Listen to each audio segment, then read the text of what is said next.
Straight ahead on 12 News, a fixture at the fair. We've seen people 39 years. But this Golden Valley business owner will soon need a new State Fair home. Then, speaking of fixtures, a longtime West Metro clothing store receives national recognition.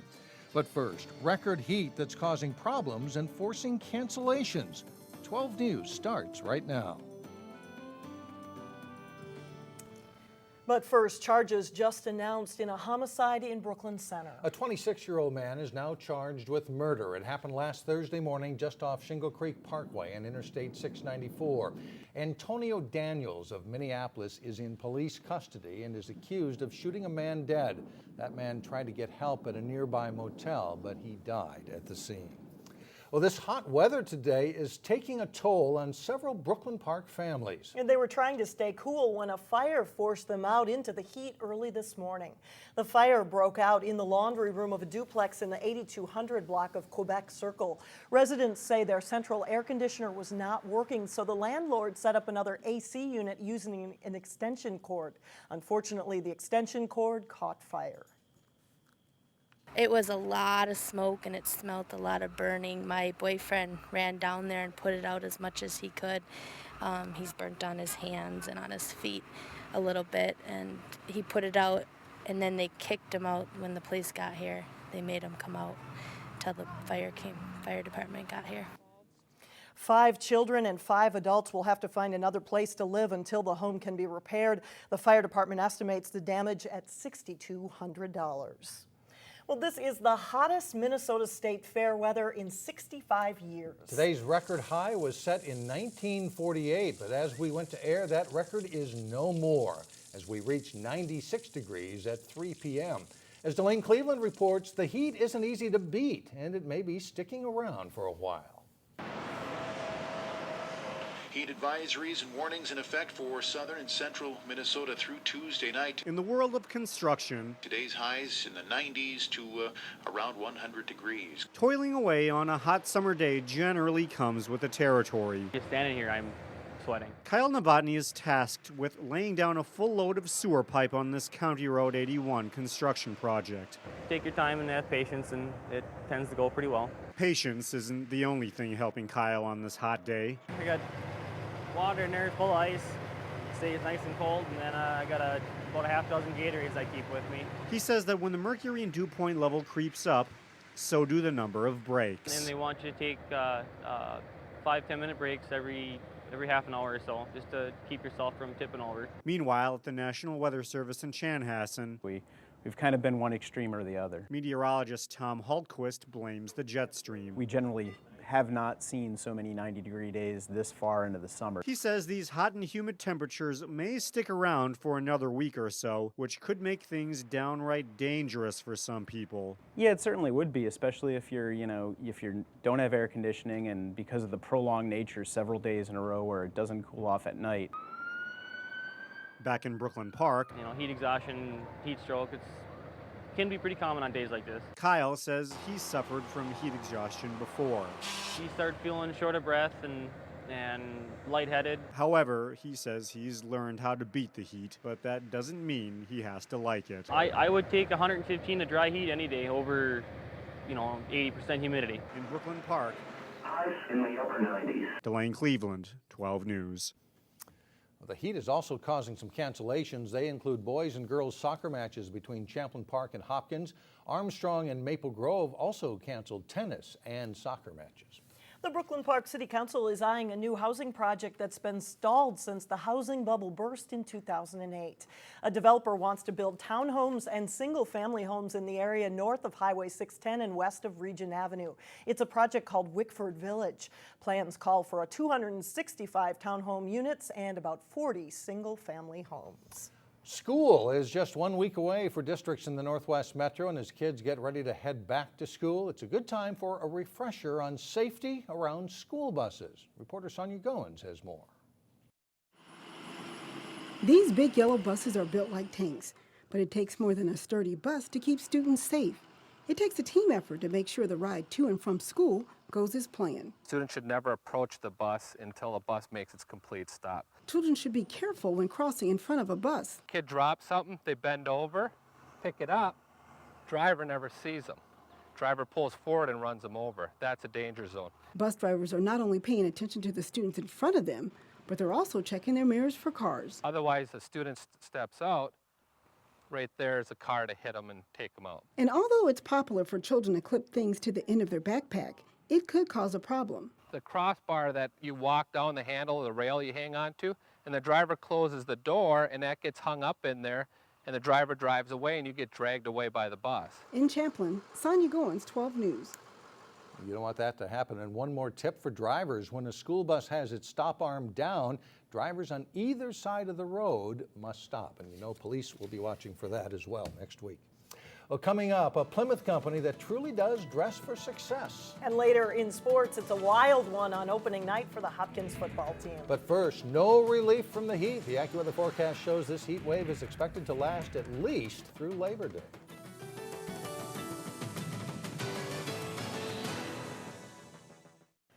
Shopping for men's clothing has changed over the years. It can be done online or in a department store now, but there used to be more haberdasheries, stores that sold only men's clothing. In this week's Business Matters, we take a look at how one Plymouth men's apparel shop has managed to survive and thrive in today's market. This is a little younger look, I would say, or a little older guy that wants to be younger. Michael Engel has an eye for making men look good. So definitely your classic suit with just a little bit of an update to it. Think classic style evolved. In being a business that's had 75 years of history, we have had to adapt and change. That's the feel at the Foursome, a third-generation, family-owned haberdashery, alive and well in an era of department stores and big boxes. The people want to come in, we'll lay things out for them, outfits, and we'll ask them what their occasion is or what their needs are. Shopping habits have changed since Gordy Engel's parents ran the store in the 1950s, but Gordy and 4 of his adult children still pride themselves on offering personal, customized service to men of all walks. Some people are buying a suit, the only suit they're ever going to buy, and then some will buy 6 to 8 suits a year. You can get your whole comprehensive wardrobe here, so everything from socks and underwear up to your business suit.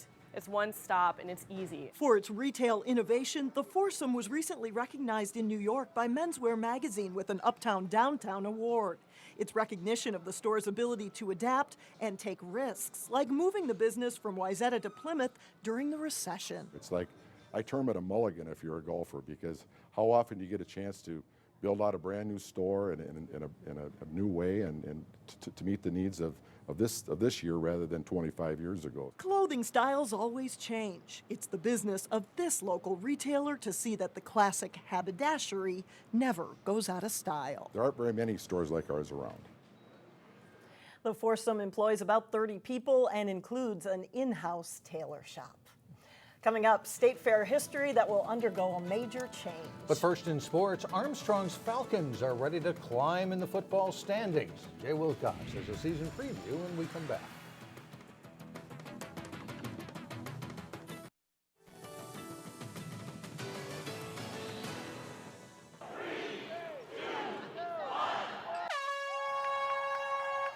The Maple Grove Triathlon was held over the weekend at Weaver Lake Park. Hundreds of athletes competed, representing 24 states and 5 countries. The 4th annual event includes 2 kinds of races: the shorter sprint competition and the longer international distance. The sprint race is a 0.3-mile swim, 14 miles on a bike, and a 3-mile run. The international race is a 0.9-mile swim, 26 miles on the bike, and a 6-mile run. About an equal number of men and women competed. I think the really great thing about the Maple Grove Triathlon is there's a lot of new triathletes competing at the same place as elite and pro athletes. And that's a really neat experience for those 2 groups to learn from one another, to support each other. And here's a look at the winners in the sprint. The individual winner was David Phillips of Maple Grove with a time of 1 hour, 4 minutes, and 48 seconds. For the women, the winner was Olivia Bagnall of Lakeville. The international event was truly international. Thomas Van Diest of Belgium was the winner, and Heather Lendway of St. Paul was the women's winner.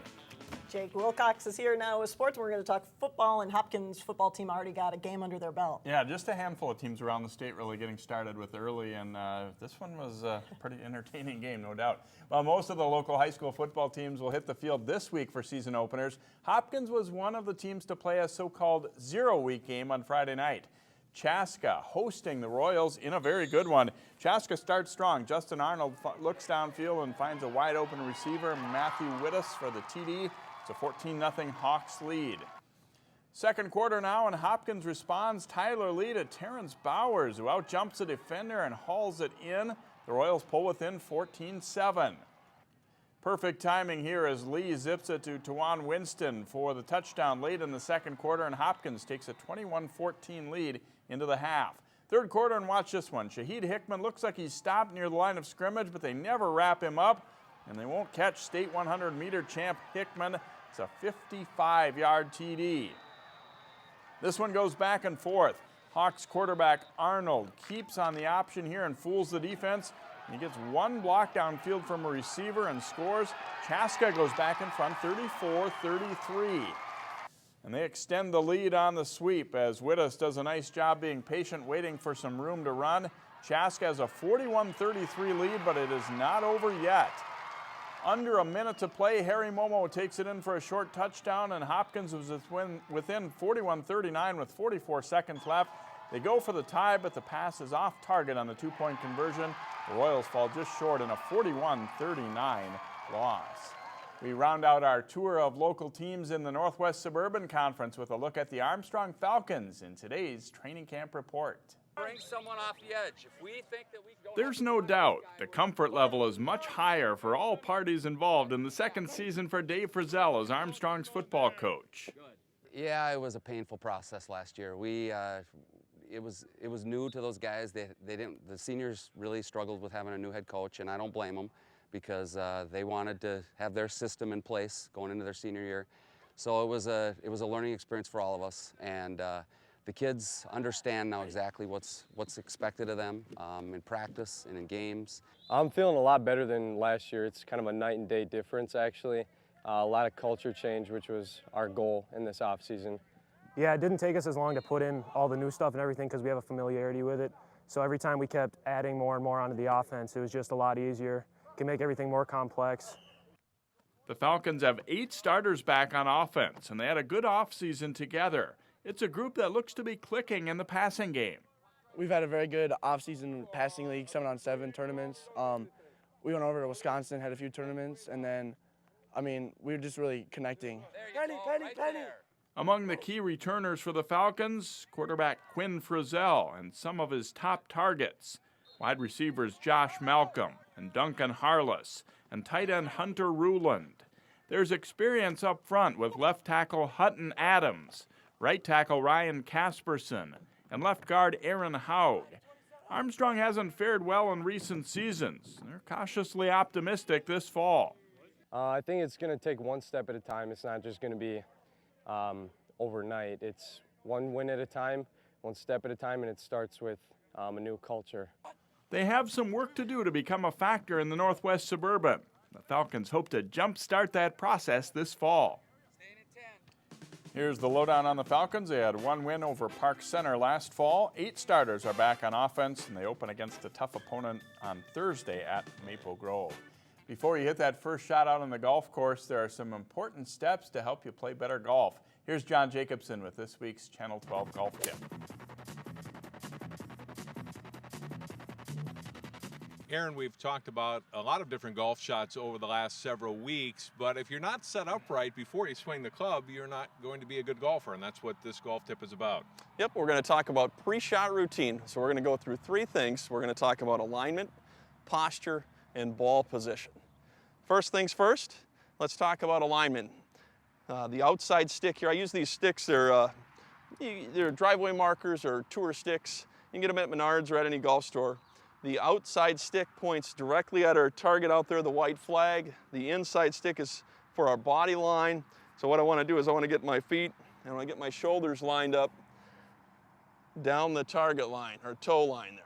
Then to get the posture, it's real easy. Just stand up nice and tall, tilt over from your hip socket here, not your back. Tilt from the hip socket, flex your knees, put yourself in an athletic position there when you get set. Then you'll be able to shift your weight, follow through properly. The last thing is ball position. What I'd like to see is with an iron like a pitching wedge. I like to see the ball positioned pretty much centered in the stance. If you take your club, you lay it down, you can check your ball position for the iron. And you could also, if you're hitting a driver, you could check your ball position off the left heel with the driver. So put all these three pre-swing fundamentals together and you'll be more consistent with your golf game. Thanks, Aaron, and some of the things that people don't think about, but important to do before you get out there. Thanks a lot, Jay. You bet. Still ahead, a Golden Valley man must change his longtime state fair home. We'll explain coming up. A Golden Valley man has been a fixture at the Minnesota State Fair since 1975. But as Eric Nelson found out, after years in one place, he will soon have to find a new place to set up shop. The Minnesota State Fair is an ocean of humanity and is chock full of landmarks. So many of us are from the farm originally, and we kind of feel at home when we see an old building because that's kind of like the house we grew up in. One of the fair's signature spots is Heritage Square. Heritage Square is very unique as far as the State Fair is concerned. We have a following of thousands that come here every year that love this place. You come to the fair every year? Golden Valley's Sam Simonson has Heritage Square in his DNA. This is my daughter Cindy. This is my granddaughter Shannon. Hi. This is my daughter Robin. This is my daughter Heidi. This is my grandson Andrew. Hi, I'm Andrew. For 39 years, his family store, Simonson Jewelers, has been a popular destination for fair fanatics who flock to the square. Prices, and they always make good jewelry. So I usually load up and come here every year. Even when I lived out of state, my mom would come here and pick up stuff for me. However, beginning next year, the square will vanish and morph into a transit hub. Simonson doesn't know where his store will go. I hope that they can keep the flavor of it. But he definitely wants to remain part of the great Minnesota get-together. If they'll let us in, we're going to be here because we love it. There are many reasons why Sam loves coming to the State Fair every year. Yeah, it's a chance to make money, but more importantly, it's a chance to reconnect with old friends. We've seen people 39 years, and they get to know our family, and we get to know them. What's going on in Mondovi that's exciting? That's the beauty of this place. Sure, we're here to make a little money, but it's also fun to get to know people. At the Minnesota State Fair. Well, you have a good day at the fair. Eric Nelson, 12 News. One of the items Simonson's makes himself are spoon rings, and he also says wherever his future fair location is, he hopes it has air conditioning. Common request, I'm sure, right now. On a day like this, yes. Yeah, can't go without it. That does it for us. Thanks so much for joining us. Community Corner is coming up next. We'll see you back here again tomorrow.